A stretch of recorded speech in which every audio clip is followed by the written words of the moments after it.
Greetings, beautiful mutants. This is Mark of DEVO, and we're here for Forecastle. Mark, it's nice to have you here. Thank you for coming and sitting with us, and thanks for performing today. Why, it's an honor, sir. Okay, so you have a new album. Can you tell me a little bit about Something for Everyone? You know, we were watching the collapse of the record industry and getting so excited about it.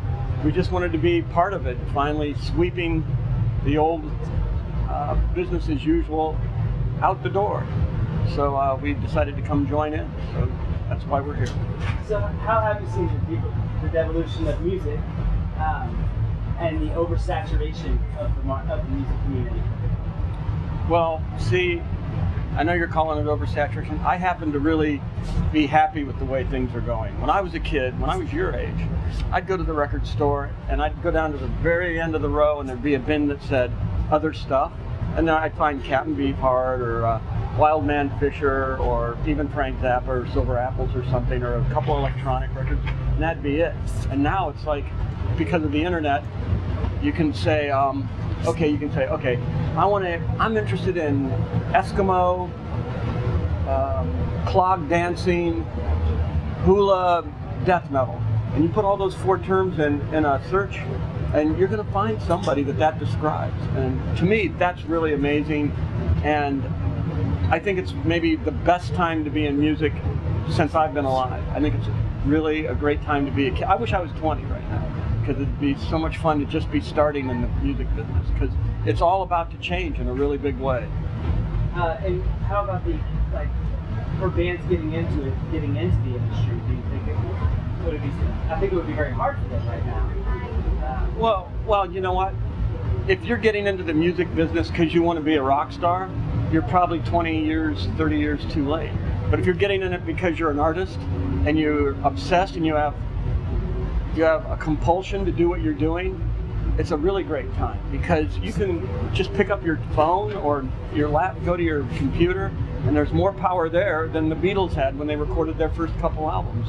You can record digitally stuff that, you know, is so easy to do now compared to the way people recorded 40, 50 years ago.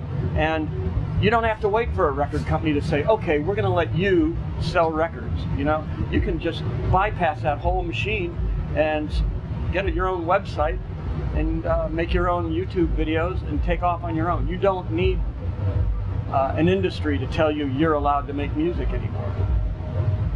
So after 20 years, what is it that keeps you going now? Like, what got you back into it really? Well, you know,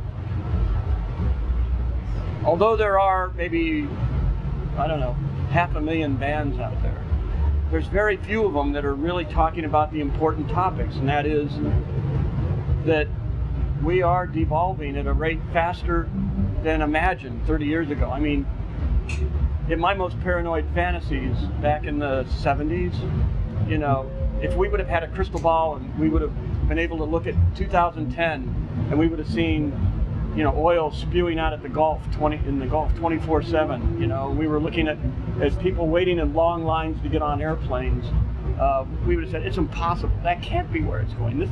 You know, back then we would, and then if you would have shown us the movie Idiocracy, we would have gone, oh, it's the same thing. That's what they got in 2010. So it's just that the message needs to be disseminated, I think. We need to talk about the evolution of the planet. So after so long, was it difficult to write songs again? I'm sorry? After so long, was it difficult to write a new album? No, you know, probably of all the people in the band, I'm the only one that had this romantic attachment to, like, for a while I was thinking, why don't we go back to like the way we did our first album, where we had a 4-track TAC and we still have a lot of the same synths and guitars. And I thought, hey, why don't we just do it with the same stuff and see what happens? Because we still write music the same way.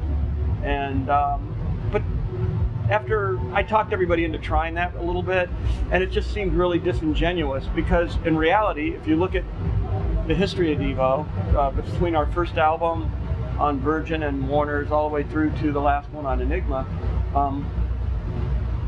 there was a progression. We were really interested in technology, and we were interested in what was happening, you know, in electronics and in music, and kept changing as we went. And no two albums sound alike as far as from a technological standpoint. The way they sound alike is we talked about the same things always, and we still do. We talk about the same things. If DEVO sings a love song, it's not like Sheryl Crow singing a love song. If DEVO sings a love song, it's something like The Psychology of Desire, or it's Mind Games, you know. So we have a different point of view about the way we write music, and that's stayed intact. As far as the way we build our songs, we always kind of had a very simple Lego block system. I mean, there's no DEVO song where the parts are so difficult that like a 12-year-old kid couldn't learn them, you know, like in one evening. Everybody's part in the band, you know. It's like our stuff's all very simple anyhow. So I don't know. I think in a lot of ways this album is very true to the trajectory of the band. I think it fits in pretty nicely. Can you tell me a little bit about the focus group? It almost felt satirical at first, but I'm really not sure now. The way the marketing campaign came around. Okay, well, I mean, you know, it kind of goes all the way back. When Jerry and the Bobs and I first started the band, it was heavily influenced by the fact that we were protesting the war in Vietnam at Kent State in 1970, and we were there for kids getting shot and killed. And it kind of changed our whole perspective about democracy and about capitalism. We said, you know what? Rebellion is obsolete. You know, we watched, you know, like Che Guevara turn into like a cool T-shirt. You know, we watched the hippies become the hip capitalists. We watched, you know, and then a few years later we watched the punks become, the nihilists just become like another fashion statement. You know, the mohawks and you know, the